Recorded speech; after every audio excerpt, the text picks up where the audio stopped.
Welcome to episode 69 of Real Health Radio. You can find the links talked about as part of this episode at the show notes, which is www.7, all spelled out, so seven health.com/69. Welcome to Real Health Radio. Health advice that's more than just about how you look.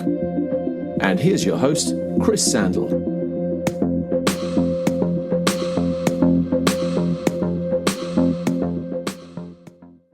Hey everyone, welcome to another episode of Real Health Radio. This week it's another interview show, and this week's guest is Joe Bernstein. So Joe is the owner of Drop the Armor Wellness. After spending his first 30 years of life obese, Joe lost 160 pounds through a series of lifestyle changes that helped him to step into a more passionate life, never through dieting. And in his practice as an intuitive eating and mind-body nutrition coach, Joe empowers his clients to work on relationships with food and body in a unique and nourishing way. He helps people with the skill set and the mindset to adopt habits, beliefs, and behaviors that lead to sustainable health and deep internal growth. He focuses on developing self-compassion, confidence, and understanding your unique biology and psychology. So I first heard Joe interviewed on the Institute for the Psychology of Eating podcast with Mark David probably about 6 months ago, and then I totally forgot about it. And then more recently, Joe actually emailed me and he said that he loved the show and would love to be a guest if I was ever looking for people. I actually get a lot of these types of emails out of the blue, and most of the time it doesn't happen. The people who are pitching me to come on the show just aren't the right fit, and it just doesn't go anywhere. But with Joe, I looked into his site and I listened to some other podcasts he'd done to see what I thought. And if I'm being honest, initially I was a little torn. And the reason I was torn was a big part of Joe's story is that he has lost a tremendous amount of weight. So his is a story of like weight loss success. And knowing lots of the clients that I work with and some of the people who listen to my show, I know that weight loss talk can be very triggering. And so I was really conscious of this. But the more I looked into Joe's stuff, the more I saw that it really wasn't about the weight. It was about a guy who changed his habits, his beliefs, and the way that he approached life, and he saw massive changes in his health. And yes, he lost weight, but actually this was never his goal, and it was just a side effect of everything else that he did. And when I first started out, the majority of the clients I was seeing when I started as a nutritionist were people who were very much in the clean eating in inverted commas and just this real pursuit of health that was making their health worse. And these days, I do see more clients who are a little more similar to Joe in that they aren't doing much in terms of movement or exercise. They are eating lots of fast food and they don't know how to cook, or at least they cook very rarely. So while historically a story like Joe's may have felt totally irrelevant to the people that I work with, now it feels a little more relevant, at least for a certain section. And I really did enjoy this conversation. But if you are someone who is triggered by talk about weight or weight loss, then I suggest avoiding this show. Like at the core, this is not what the episode is about, but Joe does talk about his weight at different points. So I want to be upfront about this. And as part of the show, we chat about how he transitioned into a more whole foods diet. We talk about how he decided to stop dieting and what he was doing with his life instead of this. He covers how his marriage and then the subsequent breakdown of that marriage was a real catalyst for a lot of the changes that he made. We talk about masculinity and what it means to be a man. And I don't have a lot of men on the show, so it was a real pleasure to get to chat with Joe about this topic. So there's that, and there's just so much more. And it really is a great episode. So with that preamble out of the way, here is my conversation with Joe Bernstein. Hi, Joe. Thanks for joining me today on the show. Oh, thanks, Chris. I'm really grateful to be here talking to you. I'm glad I'm on the call. Awesome. Well, we're actually recording this on Black Friday, the day after Thanksgiving, and we don't celebrate that over here in the UK, so I didn't realize it at the time when I booked this in and gave you the date. So how did everything go for you yesterday? Oh, that's a great question. Thanksgiving's an interesting tradition here in the U.S. Yeah. It's hard for me to get behind the origins of it. So I struggle a little bit there. But I really try and ground into the gratitude that I have in my life. Gratitude practice is really important. So I made the day very much about just being with the people I care about and being grateful and helping other people express that. So in that way, it's just a huge success in my opinion, and I loved it. And then also, I get to kind of dance with all of the challenges that I have around food and the challenges I see with other people around food, because for us, it's a huge day of eating. So very rich day for me in that regard. Yeah. I was speaking to a client earlier in the week, and she was talking about it and calling Thanksgiving Gluttony Day. So I don't know. She was saying it very kind of tongue-in-cheek, but I think that's how a lot of people do think about it. Yep, that's exactly it. There's times where I'm like, oh, this is a day of complete gluttony for us. And there's so many micro and macro messages and lessons that can come out of it. So don't want to dive too deep into all that now, but it is a really interesting day, I think, for me or for any people who are navigating that relationship with food, body, and weight, trying to do it mindfully, but still enjoy and still tap into pleasure, which I think is so important in our experience. Definitely. So I guess then the best place to start is for people who don't know who you are. Do you want to talk a bit about your story and how you then got into being an eating psychology coach and working with people? And I've heard you talk about this stuff before, and I know there's a lot in it. So maybe just starting off talking about like food and your relationship with food in your childhood through to about like age 25-ish. Sure. Yeah, I'll try and give you the cliff notes of it. So I grew up, by the time I was probably 3, maybe 4, I was already the chubby kid, and a little chubbier than normal. I look back at pictures and I was like, wow, I was, very fluffy, as you might say, right? Very padded. Yeah. And I always had that challenge. I got to the point where probably by age 5 or 6, you would call it overweight or obese. It wasn't just a chubby kid anymore.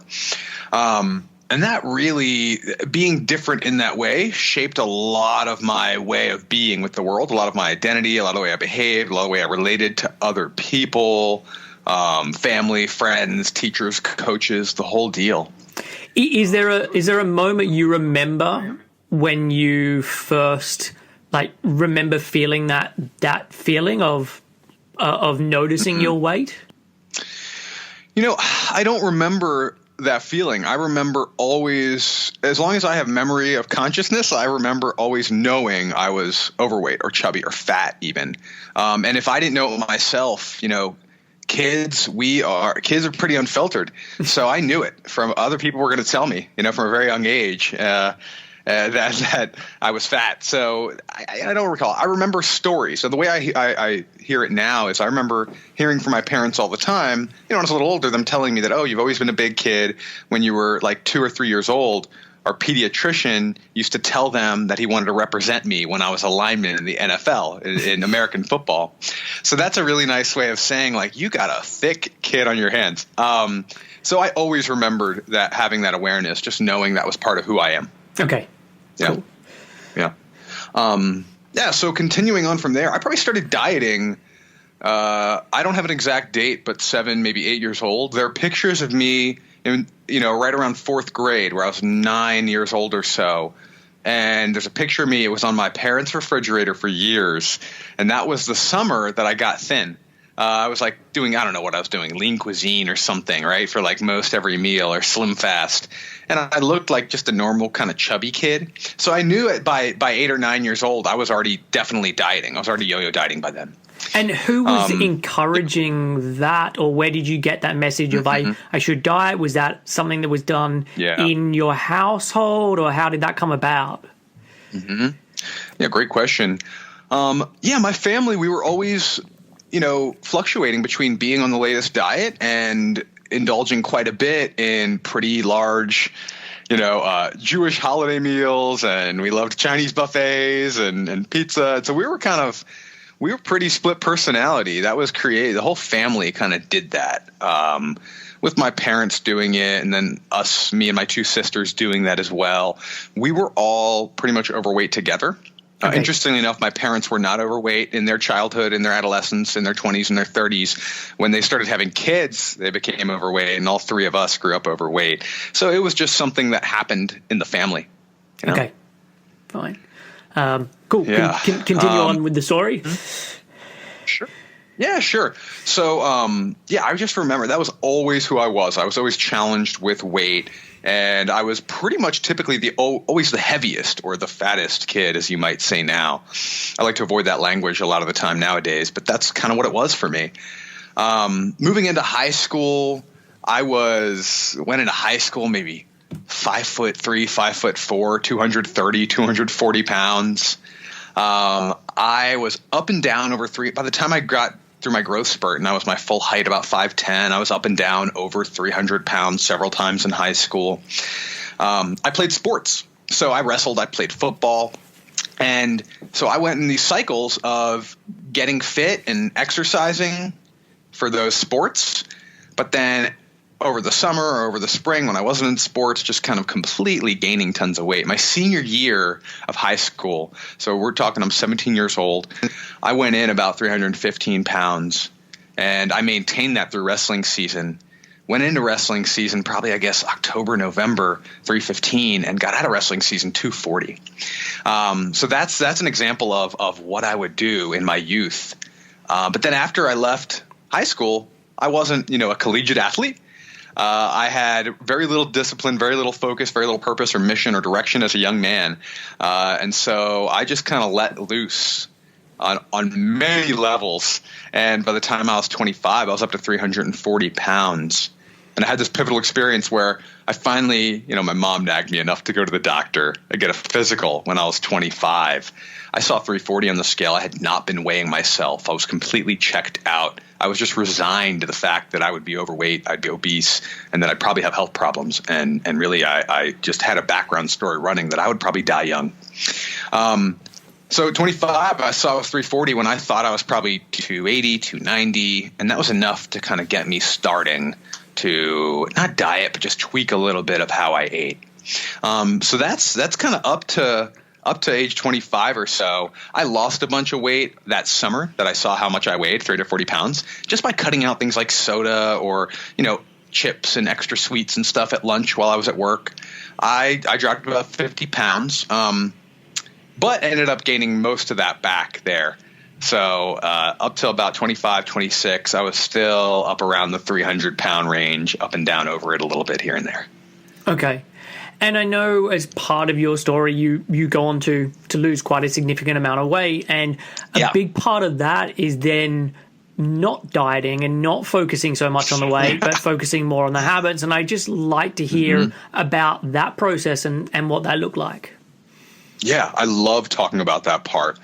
I lost really 100 pounds from my peak weight at 25 without ever trying to lose weight. So what's interesting about that is I got into a relationship, and in that relationship, she's now my ex-wife, but she was very foodie, very into high-end food, into cooking, into really nice restaurants, into the environment. And I loved eating, and I loved, all kinds of sensual experiences, music and live concerts and art. So together we kind of dug into co-creating some interests.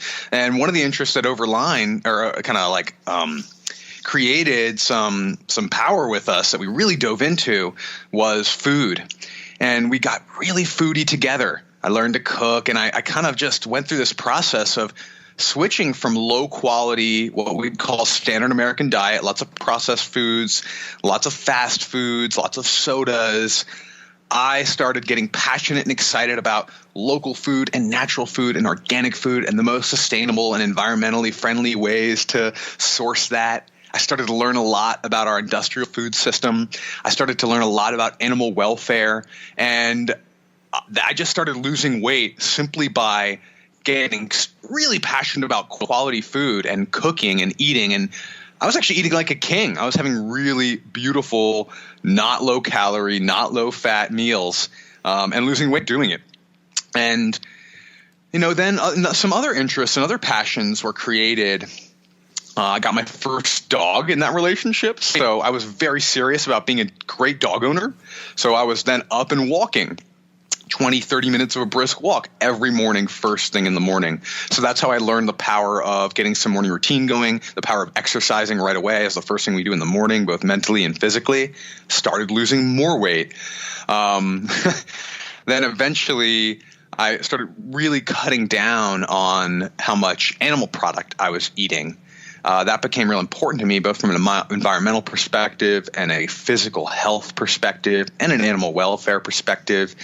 And I just started dropping more and more weight. So I had dropped 100 pounds really without specifically dieting. I mean, I know that losing the weight helped motivate me to propel and to dive deeper into these passions. But that was never the focus. That was never the reason for the lifestyle changes I had made or the daily decisions that I had made. They weren't based around weight loss or wanting to lose weight. In fact, the fact that I believed that I probably would never be what you might say, quote unquote, normal sized, probably helped me take action without resistance, I believe, you know? Yeah. And so, look, there's loads of different things that you've talked about there that I want to touch on. So you mentioned about cooking and getting into cooking as part of that relationship. Was cooking model for you at home? Was there much cooking going on when you were younger? And also, what was the process then like of you starting to cook, and how did that take fold? Just because I know for a lot of people, they don't have a skill set in cooking, and I just want you to explain how that became a real focal point for you. Yeah, great question.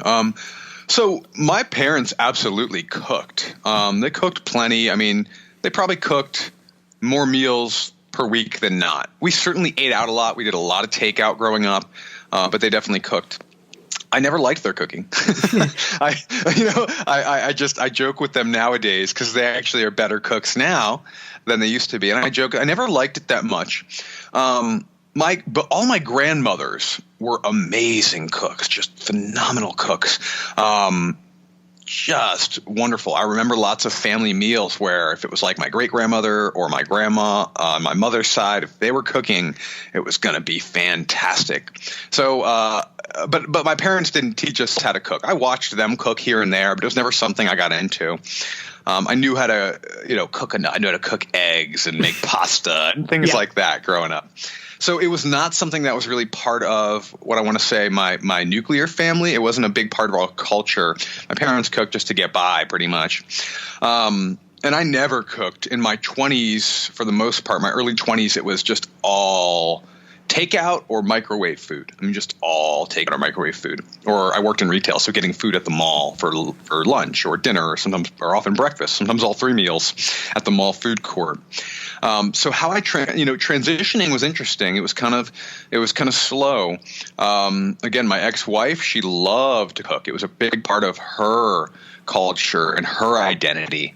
So I learned to cook as well. I kind of watched her. I took advice. We never did like lessons, but like I just kind of watched, and then I would try and cook a little bit. I got really into watching all the cooking shows, the Iron Chef and things like that, and Master Chef. That was a real big part of my almost like cultural skill set transition. Yep. And so I would just practice. One of the best things that was huge for me in learning to cook was just this belief that switching from processed foods to whole foods would be better for me. So I started, we did things like we joined CSAs, Community Shared Agriculture, where we just get a bag of, a huge bag of local produce that you paid for ahead of the season. And so I'd get all this produce I'd never heard of before, and I'd have to we'd go online and research what do you do with this? So we'd have to learn how to cook it, had to learn how to cook grains and beans and make dishes with that. And I really was passionate until I stopped eating meat. I was really passionate about learning how to cook just really amazing local, pastured, heritage raised cuts of meat and just getting really into doing it well and practicing that. So it was almost like learning by trial by fire, trial by error. So that was an interesting skill set. It took a while. It was important to have someone in my life that already knew how to and could teach me some basic skills, and then to just kind of glean some skills from my entertainment, the things I was into at that time. And I mean, as I'm hearing you describe that, it's very similar to my story in terms of learning to cook. Like when I was living at home before moving over to the UK, my mom encouraged us to do a little bit of cooking. And so I had a bit of an interest in some basic skills there, but not a huge amount. And then when I moved over to the UK and started living out of home, just slowly over the years, became interested in it and did it more and more, and I'm now at a place where I feel very comfortable in the kitchen, but I feel that way because I've been doing it for such a long time, and I think it is just that process and trial and error. And I find for a lot of people there's a fear of, but the meal might not taste good, or it might not turn out as I expect, and that can be a real block to people getting into cooking. Whereas for most time, I'm like, just cook. If it doesn't turn out as you wanted it to, then you'll learn something for the next time. Right. You'll be better. It'll be better next time around. I always say that. Yeah, like at the end of the day, there's always hot sauce or something, right? So you can like learn, you can cover up your mistakes and learn from it. Still to this day, I mean, I've been cooking primarily almost all my meals for, I guess it must be like 7-8 years now. And I still, 1 in 4, I'm like, okay, that's not so great. Yeah. It's just part of the experience. It just is what it is. So that's a big transition, and there's a big block. I was just going to say, with that transition, you were saying that for a number of years, it might have even been a decade, that you were eating at the mall, or you're eating takeout, or you're eating things you were heating up in a microwave. To go from that to then having more fruits and vegetables and more home-cooked meals, did you enjoy it? Because I know for a lot of people, after eating that very highly palatable food, the shift can seem a little bit boring and they just don't enjoy that food. So how was that transition? Yeah, that's a great question. For me, the transition worked because the food was more enjoyable. Okay. What ended up happening was, like I said, I mean, it was like a combination between, I was getting beautiful, like local pork chops or steaks, and I was learning how to cook them really well. So it was delicious. So, for a fraction of the cost, it tastes better than a lot of mid-level restaurants. And I was learning to cook. I mean, nothing I was cooking was low calorie. Nothing I was cooking was like quote unquote super healthy per se, but it was meats, and it was greens, and it was vegetables, and it was like moderate amounts of low processed grains. So it was all really delicious. I mean, that was a huge part of it. I was getting real foodie. At one point I was curing my own bacon at home, and that was 10 times more tasty than anything I was going to get at a Denny's or at a local grocery store from a chain, a large industrial feedlot type meat. So that was part of it. The other part of it is I was not any longer spending a bunch of money on fast foods, mall foods. I wasn't any longer going to, your chain restaurants, your Ruby Tuesdays and things like that I would. And when I was going out, I was spending money on really high quality restaurants where you could ask the waiter, okay, where is this from? Where is that from? And tell us about, and, it was really chef inspired food. So that was part of it. It became this journey of exploration and of fun and of pleasure. And that was a huge part of it. And then what ended up happening, now this is a big kicker, mine, and for anyone who's listening who hasn't gone through a transition like this, your taste buds will change dramatically when you start eating whole foods without all of the excess low quality sodium, without all the excess sugars, without all the excess low quality oils, without all the excess low quality carbohydrates. And your food, your taste buds will change dramatically to where you can taste more from simple, high quality whole foods ingredients. And it gets to the point where like a bag of chips doesn't taste good to me anymore. A soda would totally not fit my palate anymore. I would be a little disgusted just drinking it. It wouldn't feel good. It wouldn't taste good. So that's a big part of it too. I'd watched as my taste buds transitioned dramatically to where it's now actually hard to eat low quality foods. And I think the thing with that is that shouldn't be forced. So it's not that you're sitting there trying to convince yourself of, I don't like this food because it's low quality. It's you eat it and it just doesn't feel so good. There's certain sweets that I eat them. I'm like, these are so overly sweet that I don't want to be eating them. It's not about willpower. It's not forcing myself. They just don't taste that good because of the kinds of foods that I'm more used to eating. So I think that's a really important point, that your taste buds do change, but people need to be going at the rate at which their body is changing as opposed to just forcing that upon themselves. Yes, absolutely. I'll have clients who don't really eat much produce. I'll give them a homework assignment for weeks on end where it's like, okay, this is an experiment. Go buy 2 vegetables you'd never buy and go buy a fruit you would never buy and get enough to try it prepared different ways and just eat it as an exploration. If you don't like it, scratch it off your list. You never have to go back. But what you're going to notice is if you come back to it mindfully, probably for the first time, maybe since you made a decision about that food when you were a child that you didn't like it, we notice, and I see people notice that like, wow, there's all this pleasure in foods that I had written off years ago at an earlier stage where my body or my mind or my taste buds or just my life wasn't quite as mature or developed. So it's about making it an exploration and like a fun experience and allowing yourself to not like the stuff that's quote unquote healthy that you may not actually like, Yeah.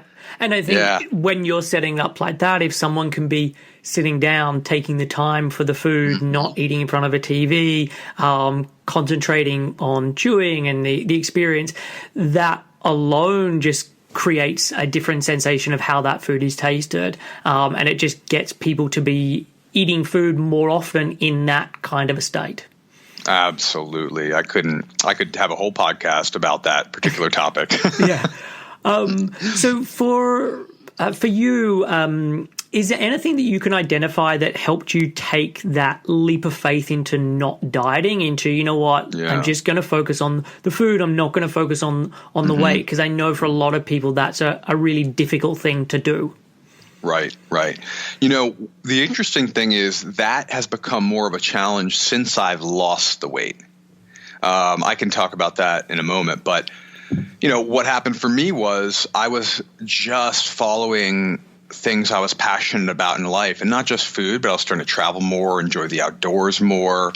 So it was easy to make decisions that made it easier for my body to handle things like travel. When I was really big, getting on a plane was a pretty miserable experience. So thinking about that, I got a trip coming up. And it wasn't I was thinking about how I looked in the bathing suit. I was thinking about like, I'd like it to be a little easier to get in and out of the plane seat this time around, et cetera.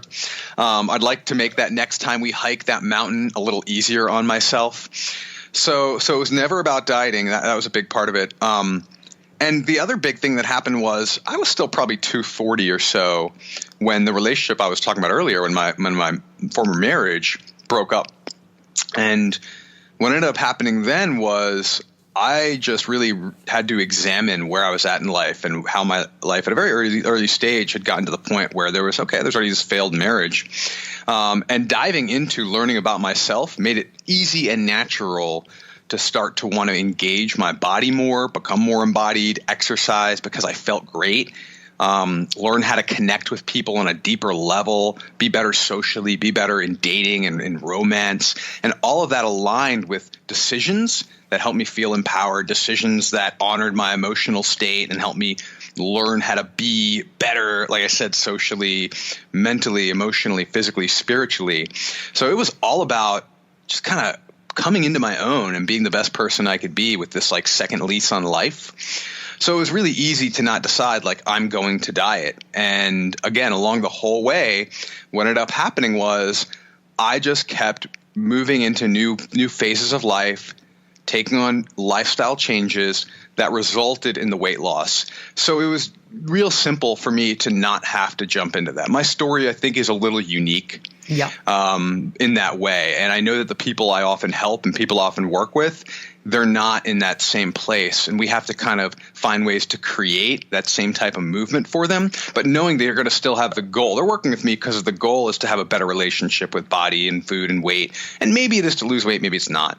So anyway, my story is very unique. Now, on the back end, once I got down to about 190 pounds, so 2013, I went through this massive internal transformation just about who I was and my value in the world and my belief systems. And just so much changed for me after the marriage didn't work. And it was just the most beautiful, expansive year of my life. And that's where I dropped another, 50, 60 pounds. Just because I was starting to love myself profoundly and deeply and following through with the actions that aligned with that. So what happened was I got down to the weight I was like, wow, holy cow, I'm under 200 pounds. I'm a regular exerciser. I love eating all this healthy food. I'm more confident with who I am.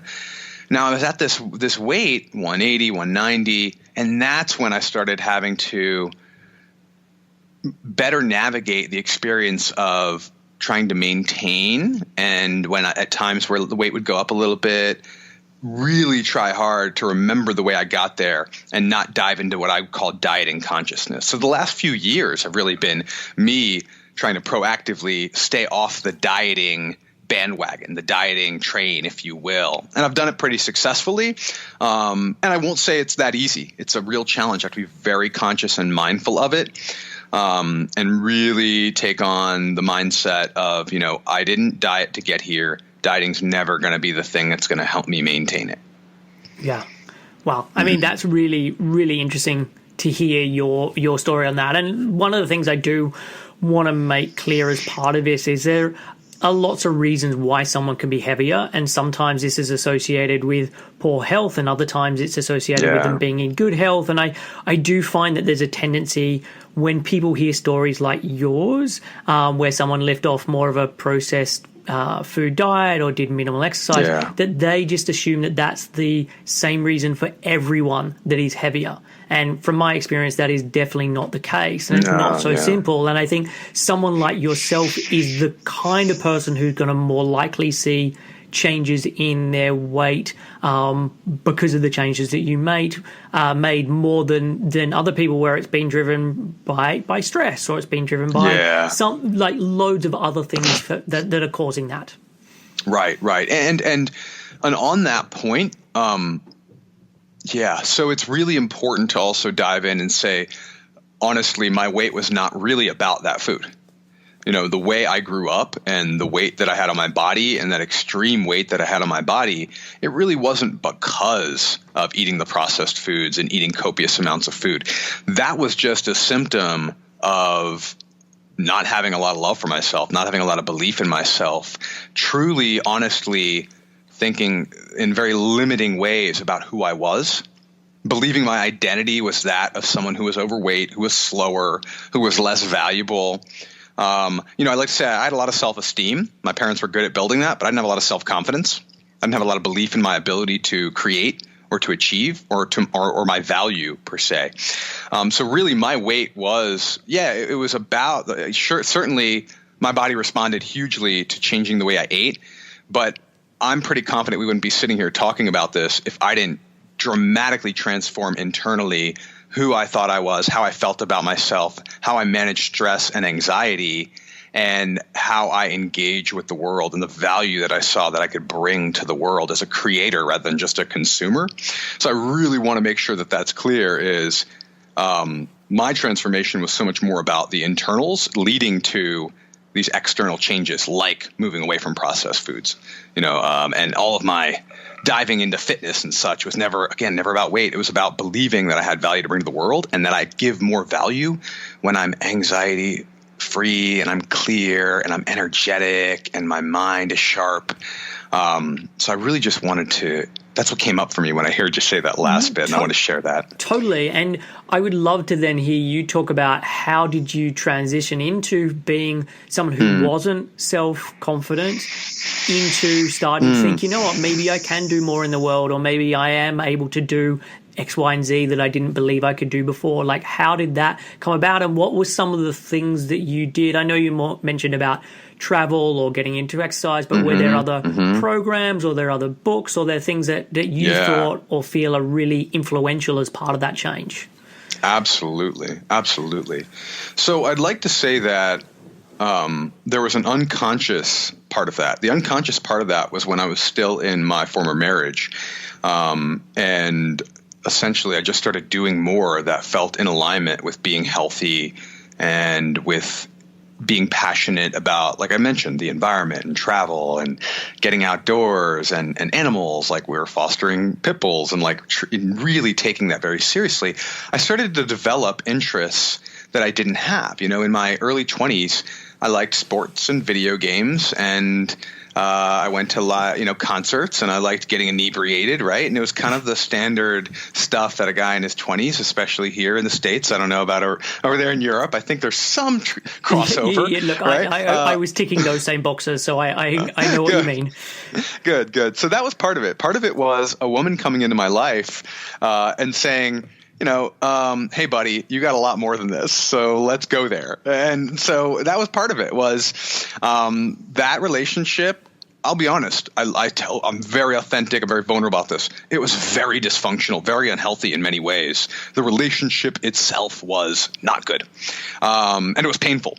But the influence of, in my mid-20s, someone coming in with a little higher standard for living and helping me gain a higher standard for living was huge. That was the first part. That was the unconscious part.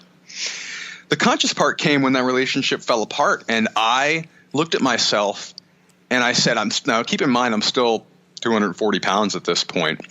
And I said to myself, okay, well, there's two ways this could go. I could be the way I used to be, which is completely disempowered when it came to dating and relationship and women. I married the second woman I ever really dated long term because I was afraid that no one else would love me. And I was afraid I could never do better. So I decided, it's like, look, I can dive into dating relationship with a fresh new perspective, or I can kind of, throw in the towel now. And at 31, I decided I wasn't going to throw in the towel on having a positive love life. So I very quickly, almost consciously, but partly unconsciously, woke up to the fact that, okay, I'm 31. I've lost 100 pounds. I know how to cook. I enjoy travel. I enjoy the outdoors. I have interests. I have a good job. And so I decided, wow, for the first time in my life, I think I'm a pretty marketable person on the dating scene. So what really helped me was I just started to, towards the end of that relationship, when it was starting to fall apart, I started reading books about relationship. We were going to couples therapy together. So I started digging into, okay, what's going on behind the scenes for me? What's going on behind the scenes for her? And then I started looking at, how have I gotten myself to this point where, I'm kind of 12, 13 years into a career that was becoming stagnant. I'm in a relationship that's pretty much failing, and my life's not really turned out to the way I want it to be. So I started diving into looking at that, and that opened up the doorway to self-exploration and to understanding more about my emotions and uncovering that a lot of the way I operated was driven by fear and crippling anxiety and scarcity mindset. I used to call it being a realist. So throughout my teens, my adolescence, my teens, my 20s, I was just, I'm very logical. I'm a realist. That was the identity I attached to. That was a positive way of denying the truth, which was I was full of anxiety. I was scared. I didn't think anything was possible. And I was always taking what came to me because I thought it was the best that I could have in my life. So looking into that, I started to unravel all that, see the way I operated, and getting very excited about moving back into the dating scene for the first time in my life with a little more empowerment. Therapy helped a lot for a few months. A great book called No More Mr. Nice Guy by Dr. Robert Glover helped a lot with that. I started going and I started doing online courses with coaches.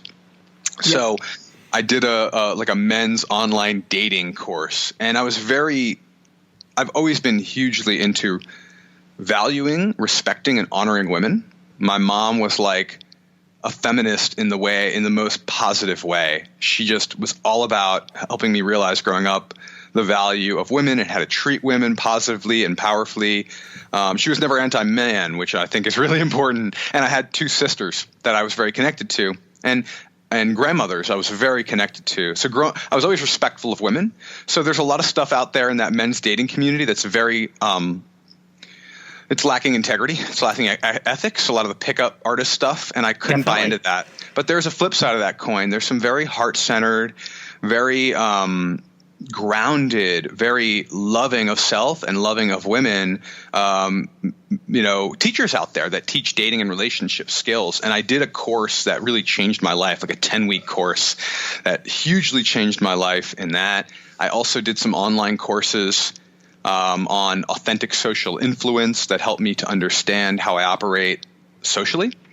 I did a course called Fierce Relaxation for Men, which was all about the nervous system and all about teaching men how to understand how they fit into the stress continuum and the anxiety continuum, and how to learn to relax and feel into the body more and understand how to navigate through stress and through kind of the monkey mind, as you would say.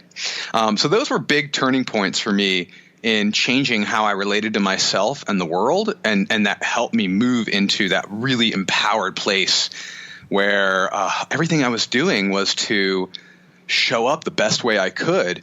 That way I could really date with some power and rebuild a social circle that was true to who I wanted to be and was in alignment with my values, and not just, finding more people who were into sports and video games and going and getting drunk and, stuff like that. So really aligning with my values and doing work with some people that they weren't trying to help people get healthy or lose weight.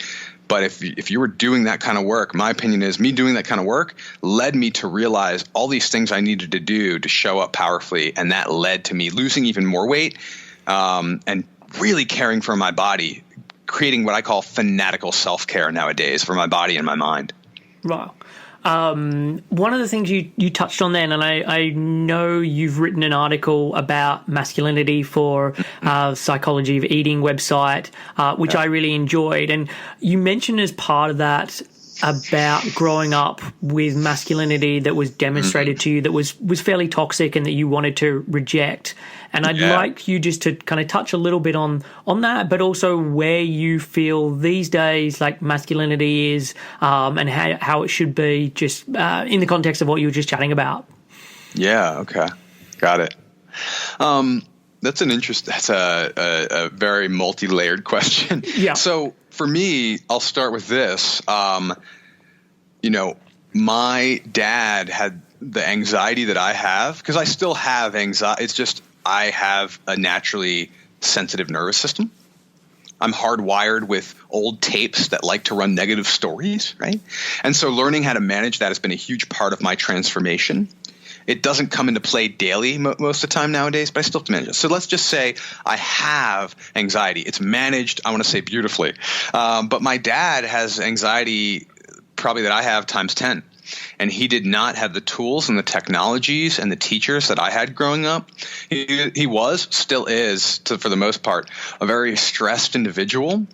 And he never learned a lot of the skills that I was given around emotional skill set, understanding emotions.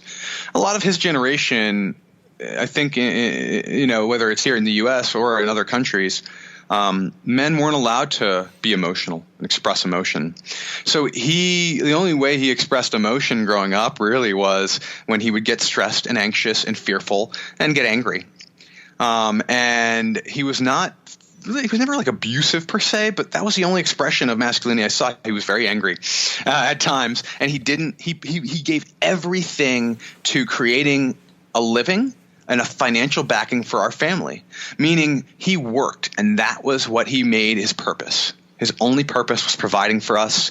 He didn't have a lot of friends he hung out with. He didn't have hobbies. He really didn't have much purpose or mission besides serving the family. So to me, that's a little bit slightly, I don't want to say that's not toxic masculinity, but that's unempowered and unpassionate masculine presence in my life. And that's what I saw. The other thing I saw was, because I had such a wonderful relationship with my mom and still do, and because she was very empowering, and because I loved my sisters and I loved my aunts and my grandmothers, I was disconnected with any message that was degrading to women. And a lot of the way that young men relate now, and especially, in the 80s and 90s when I was growing up, was around degrading women. I'm sorry, but it's true. And so in many ways, I didn't connect with other men like that. I also never felt like I needed to prove my macho-ness or my maleness. So when other guys were strutting around and doing dumb stuff to try and prove how great they were, I never felt I needed that. And I think part of that was because I was overweight and I already felt different from other men. Maybe it was driven by the fact that I didn't stack up physically. I don't know, but it gave me this buffer from the rest of men that was unhealthy, but actually I think resulted in some healthy boundaries that I didn't want to adopt. So I just never bought into a lot of that. And then on top of that, a lot of what's portrayed in our Western culture of masculinity in men is, action movies where, again, there's some degradation of women, a lot of degradation of women, objectifying of women, especially in the 80s and 90s.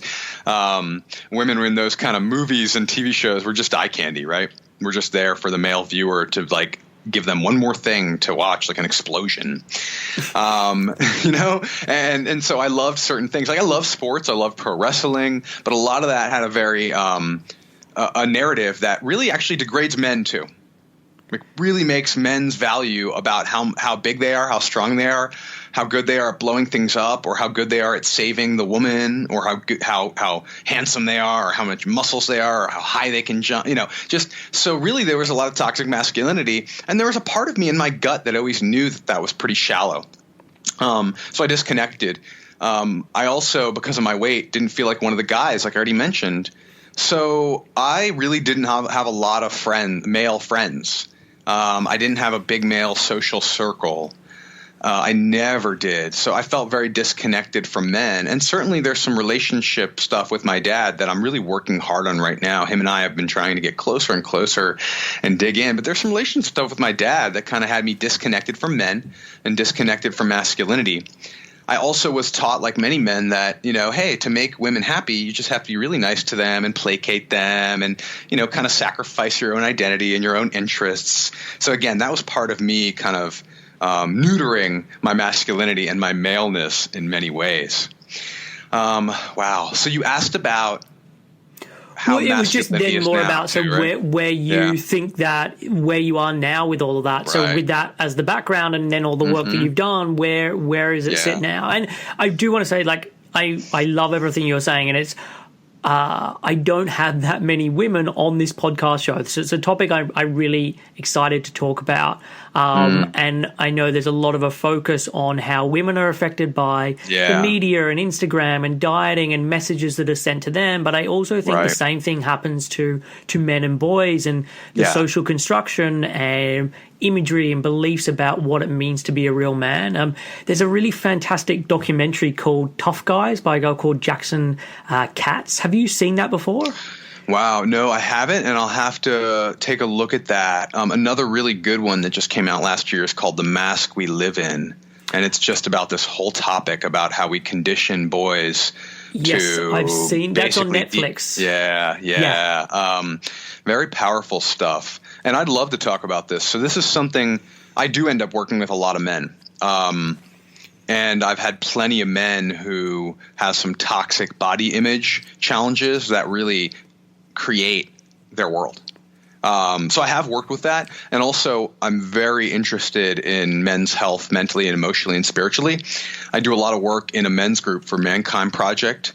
And so the concepts of the challenges of men, discussing them in a way that's not in any way belittling or degrading to all the challenges that women have, is a huge passion for me. So I will go there as much as you want to, Chris. Oh, cool. So, I mean, tell me where you sit on that stuff now in terms of what you feel it means to be masculine or a man with that broader context. Wow. Yeah, you know what? This is actually, I'm glad to be answering this. So I really think we're still very challenged in our cultures around what masculinity is. I don't think it's changed very much. If anything, I think at times it's coming closer and closer to that more toxic masculine view. Yeah. So really, we are taught that what's masculine is being strong, physically being a force to be reckoned with, being big, big in personality, big in size, being muscular. And we're very often taught a very basic version of masculinity, which is to be successful as a man means to be rich and to be promiscuous, essentially. Yeah. And is to attain and conquer. So we're taught that we need to have cars as trophies. We need to have women as trophies. Of course, if we're heterosexual, right? And that we need to accumulate numbers connected to these powerful parts of life. We're also, I think, still very much taught, and that's changing now, but we're still taught to, suck it up, boys don't cry, to not feel our emotions and to not experience our emotions. And a lot of people, if you talk about, emotions now, they'll talk about, well, it's all about mindset, and you have to circumvent emotions with a positive mindset or with a strong mindset or with mental toughness. And that all doesn't work for me. I believe that creates a lot more shadow related behavior, which would mean things we hide and repress and deny, which end up coming out in negative unconscious ways. Right. So truthfully, I think that masculinity is still very challenged nowadays. And the way we do masculinity as a culture is not very masculine. For me, masculinity is being able to really powerfully serve others and to be able to be honest and authentic and have integrity, to have emotional intelligence that we use as a superpower, not to just have access to emotions in a way where we're just always kind of in our emotions, but to be able to feel them, experience them, process them, and to communicate with other people using our emotions as a skill and a tool, I think is one of the most masculine things we can do. To be directed, to be on purpose, to actually have a mission and to have values that we align with is masculine. And I don't see a lot of men who are just following the script of, drink beer, watch sports, accumulate wealth, drive cars, etc., talk about women. I don't see those men very focused, mission purposed, and oriented in service to others. So really, I think there's a very low level version of masculinity that's being taught. And I don't think we have to get rid of all of the surface level stuff that we think is masculine, but we do have to step up to the deeper, more empowered, more grounded, more rooted sense of masculinity that is about serving and protecting, but on a deep level, emotional, mental, spiritual, physical, not just the way we think of protecting, like, well, I work out so I can fight for my family, or we protect by being in the military, etc. I could just keep rambling. So I'll stop there. It's and great, give you an and opportunity to reflect. I really appreciate what you have to say on this topic. I'm going to suggest that you do watch Tough Guys, which is spelled Guise as opposed to guys, by Jackson Katz, which is amazing because it covers so much of what you're talking about there. And I think that kind of information really does need to be getting out. Awesome. So just going back to some of the food stuff that we talked about before, or you mentioned about before, was getting into animal welfare, and I think you said getting into becoming vegetarian, and I'd just love to hear more about how this is played out as part of your change with food, and also where you sit with that stuff now. Are you still vegetarian? Are you what are your thoughts? Yeah, that's a great question. So what really led me, I'd love to tell this bit of a story. So I did not have an intention to become vegetarian or to stop eating meat. In fact, even maybe 2 months before I stopped, I would say to people, oh, that's never going to happen. I'll never do that. I don't want to do that. I have no interest in doing that. It'll never happen. But over the course of years, just educating myself about our factory farming systems and about animal welfare. I'd read one too many articles and seen one too many documentaries, and I found myself actually at a restaurant opening. My ex-wife, she did some writings on the side, some food writing on the side, and environmental writing on the side as a blogger, as a paid blogger. So we'd get to go to all these openings, restaurant openings in D.C., and I was at this restaurant opening for this tapas place. And I was looking at the menu, and literally a switch had flipped. I didn't want anything on the menu that had meat in it or animal in it, and I was actually very disappointed. So it's this really weird story of it chose me, I didn't choose it. And at that point, the next day, I think I had I had some like sausage in a meal, and that was the last time I ate meat. The next day, I just woke up after that going, I just don't want it. I don't desire it. So I'm going to make this effort to not have any. I'll make this transition. Maybe it's for a few weeks. I don't know, but I'm going to try it out. And really that again, that was very much inspired by knowing the environmental impact and the way that animals are treated in the industrial food system. So I lost a lot more weight after I lost about 40 pounds just by stopping, no longer eating meat. In about 2-3 months, another 40 pounds was dropped.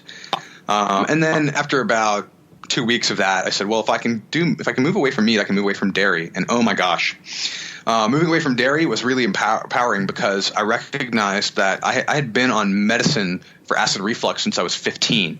And at that point I was 29. Within weeks, I had no acid reflux anymore. I was able to get off medicine. By that point, I had switched to a holistic supplement that was for reflux. But I could get off of that. And I recognized that a lot of my reflux was related to dairy, and my reflux was painful. And I was committed to no longer being on prescription medicines for it, so that supplement didn't always work so well. So when I recognized, wow, and I don't eat dairy, I don't have this really painful and annoying and challenging and frankly expensive, because I've been on medicine for years, reflux anymore. So that was a huge movement towards going, wow, this is really amazing for my body. Flash forward to now, the last year or so, I've been really challenged with, and you heard this when you heard the interview I did with Mark David on the Institute for Psychology of Eating podcast. I've been questioning whether or not I should readopt meat eating. I've been wrestling with that. I've just been I don't even want to say wrestling, like sparring, dancing with that decision for a little over a year. And I haven't decided to eat meat again. What happened was I was never completely morally against eating meat or ethically 100% against eating meat. I was morally and ethically against eating meat the way that we produce it. So before I stopped eating meat, I was already eating just meat where I could know where it came from. I knew the local source. I could talk to the farmer. I could go visit if I wanted to and see how the meat was raised. I didn't eat meat at a restaurant unless they could tell me where they got it and how they got it and what the standards were for the animal being raised, etc. So that was a huge part of that switch. So I was already not eating tons of meat. Now I've questioned, can I go back? Could I go back to doing it? And I've had a lot of battles with certainly fear of, well, if I eat meat again, then who knows? It could be a slippery slope. And I could be, like I said on the podcast, I think, back to eating cheesecake before I know it. And I don't want that. So that's been a challenge for me. I'm pretty confident I could go back now. What's happened in the last year is I've loosened up the reins quite a bit. I've allowed myself to eat an egg here and there. I love ramen, and I love Korean tofu soups and things like that, where traditionally they crack an egg in it, Yeah. I'll eat that nowadays. I'll taste something. Like my girlfriend is still a meat eater. I mean, she doesn't plan on ever changing. She's a butcher's daughter, a good Polish butcher's daughter. So she's an amazing cook, and she'll make she's got dishes she just loves. And I'll taste the broth of her, French onion soup, which is of course a beef based. I haven't eaten a piece of meat. I will not eat dairy. That's not a big, I don't think I ever want to go back to dairy, but I'll taste stuff that's been made with animal food, or actually a couple times I've had things that were a chicken broth base. So I haven't moved back to eating meat yet. My body hasn't craved it or called for it. I don't see someone eating short ribs and go, oh, Joe, that needs to be in you. You need to eat. So I'm not having these powerful cravings. When I start having cravings, I'm going to be willing to experiment and dabble and know that it's not going to get out of hand. I've done too much work on my relationship to food, body, and weight that it'll ever get out of hand. I know this logically, and I'm very aware. So I feel like if that call comes back up, I'll jump back in. The challenge I'm faced with is I do worry about nutrition. I know that there's certain things that we're going to get in animal products that I just do not get. I supplement a lot for that, but I know there might be things I'm missing. And I also know, because of my education in eating psychology, that the body changes. Our body's metabolic functions change a lot over the years. Our lifestyle changes a lot over the years. Our whole – all of our cellular structures are completely different every 7 years, they say, right? And different parts of our body, like our heart, every cell in the heart, I believe, is new every 2 to 3 weeks, right? So our body's always changing, and our needs nutritionally are always changing. In the last year and a half, my digestion has changed quite a bit. So I struggle with digesting a lot of the fiber that I eat, a lot of the produce that I eat, a lot of the legumes that I eat, a lot of the nuts that I eat. I've had to make a lot of adjustments in the last year. The other challenge I run into is I really do well on high protein. My body weight does well. My energy does well. I can track how hungry I get in between meals to how much protein I have. It's pretty easy. Yeah. Protein, healthy fat, right? So I'm very aware of trying to eat a fairly high protein diet. I work out. Like, I'm not doing heavy lifting, but I work out 4 or 5 times a week. So I like to make sure I've got enough protein in my diet, and to do so without any animal product means a very high oxalate diet. And I battle kidney stones. It's a huge battle with my kidneys. And they've been getting worse and worse over the last couple of years, to the point where I'm working with urologists and kidney specialists. And it may the solution. There may be a point where I have to decide. I either move back to getting some of my protein from animal and reduce my oxalate intake, or I just resign to the fact that I will always deal with a lot of kidney stones. And I don't want to be in that place where I'm so strict and so stringent and so black and white with my decisions around food, and so driven by fear of gaining weight back that I won't do something that is healthier for my body. You know, I like to think that if a doctor finally says, look, here's the deal, you're just beating up your kidneys and you're going to be in a place where you're going to need new kidneys by the time you're 40 if you don't start changing your diet, I will not allow that to happen. I'll allow myself to create space to bring meat or to bring eggs or to bring other sources of protein back into my diet. So I'll just be honest. It's a very tricky, it's a very slippery topic for me still. I've never been morally or ethically opposed. I don't ever think that that's the way that everyone should eat. It's worked for me beautifully. But then there's that question of, has it worked? Because now my digestion's a little more challenging and I'm dealing with kidney stones.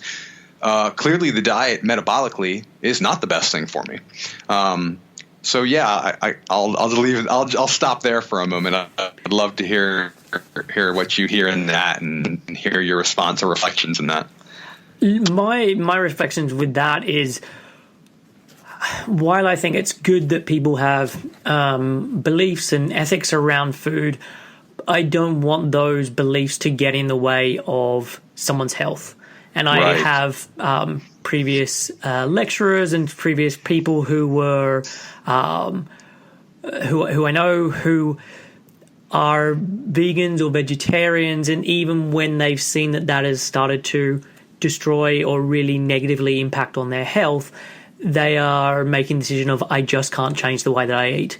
And for me, I mean, that's their decision and that's fine. But what I'm always encouraging with clients is to say, look, you should still be trying to do the things that are best and most supportive for your health, and try and work out how you can make that work without being dogmatic in your beliefs that then lead to worse health. Yeah, exactly. And that's why, this is why I chose to study eating psychology rather than regular health coaching, or rather than becoming a personal trainer or specifically focusing on weight loss, because to me, that is where our challenges are really created. Is we attach to certain identity, we attach to certain dogmatic beliefs around food, weight, and body. And to me, that's a bigger root of the challenge than just what people weigh or just what people are eating. And my belief is that truly helping someone change and grow in a powerful way when it comes to this relationship to food, body, and weight is about going into some of those territories and doing the work we need to do to help people really be able to be flexible with their choices around food and body for the rest of their life, not just choose a system that's supposed to work a certain way. To give people the emotional skill set, the mental skill set, the ability to create inquiry and question what they're doing and where they're at in a way that supports them now and in the future, rather than just giving them some basic technique to lose weight or quote unquote get healthy in the now. So I'm glad we've kind of moved to that that part of the discussion where you're talking about people who are so rigid or dogmatic in their beliefs about how they must be and how they must eat that they're damaging their own health physically or, emotionally, mentally, or they're damaging relationships due to it. So I'm really excited to actually move into that space a little bit and get a chance to talk about that. Yeah. And I think the big thing when I reflect on what I'm working on with clients, yes, it's nutrition, yes, it's lots of other parts, but the big part is self-awareness and understanding what works for them and what works for them now and what's going to work for them in the future, and being, as you said, like curious and open-minded and having that be very fluid and be in that place of, oh, isn't this interesting, as opposed to, no, it's got to be just this way for now and forever. Right. Yes. It's so, and I'm sure we both experience this, the work that we're doing with people, so much of it is to get the quote unquote success, right? Or to get a result that's going to powerfully serve the person for the rest of their life. There needs to be this slow but steady and almost fearless work, or courageous, I should say, work to detach from anything we try, quote unquote, working. Yeah. And to move into a space where everything is an experiment. Let's get curious. Let's see what will happen. I have a client right now, and we're working on, he's done a lot of yo-yo dieting, like extreme yo-yo dieting. Over the last 3 years, he's gained and lost the same 30 pounds 12 times. 12 times. So I'm not working on helping him lose weight in a way that's going to work for the rest of his life. I'm working with him on getting out of that level of consciousness. And the big thing I'm doing is we're working on the mindset of, this is an experiment. We're going to try it for 2 weeks. If we like it, we'll keep going. If we don't, we try something new. And always being in that place of growing awareness about how things respond to, how our body responds to things, how our mind responds to things, what our energy level is like. How is this impacting my sleep? To me, that's more important. Checking in on all of that daily is more important than checking in on your weight daily to figure out if this is moving you towards the way you want to be and the place you want to be. So you're right. It's about building new ways to create awareness and new ways of judging how we're moving forward in life, rather than just looking at the scale or calories or size. Even knowing that we're going to try some experiments where you might gain weight.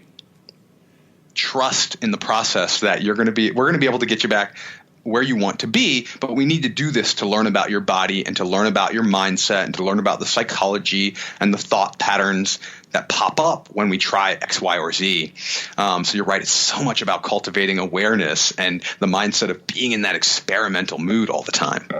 Definitely. And that's a skill that you learn once and then you can carry on for the rest of your life. So, look, Joe, I'm really loving this conversation, but I'm also conscious of the time and how we've been going on already. So before I wrap this up, where can people go to connect with you and find out more information? And I'm going to put everything in the show notes, but where can people be finding you online? Sure, that's a great question. So my website is dropthearmor.com, and armor is spelled ARMOR. So I guess that's the American way. Yep. That's the website. And then you can email me if you'd like to really get in touch. The easiest thing is to just email me, and I promise to get back in a somewhat timely manner. That's joe@dropthearmor.com. You could also join. I have a really neat, it's still small and intimate, Facebook community, Drop the Armor Nourishing Wellness Community on Facebook. It's about 200 of us. We engage daily and we talk about goals and success around food and body, but we mostly talk about gratitude and self-care and self-love and finding ways to kind of align with our mission and our values and using that to get healthier. So that's a place you can engage too very easily. So those are 3 different ways that people can kind of get in my world a little bit or to connect with me if they're curious about learning more or curious about working together. Perfect. And I think when we were chatting earlier about the masculinity piece, you said that there's a group that you're a member of. Are you able to mention that? Are people able to join that as well if they're interested? Absolutely. You could join. Absolutely. There's an organization called Mankind Project.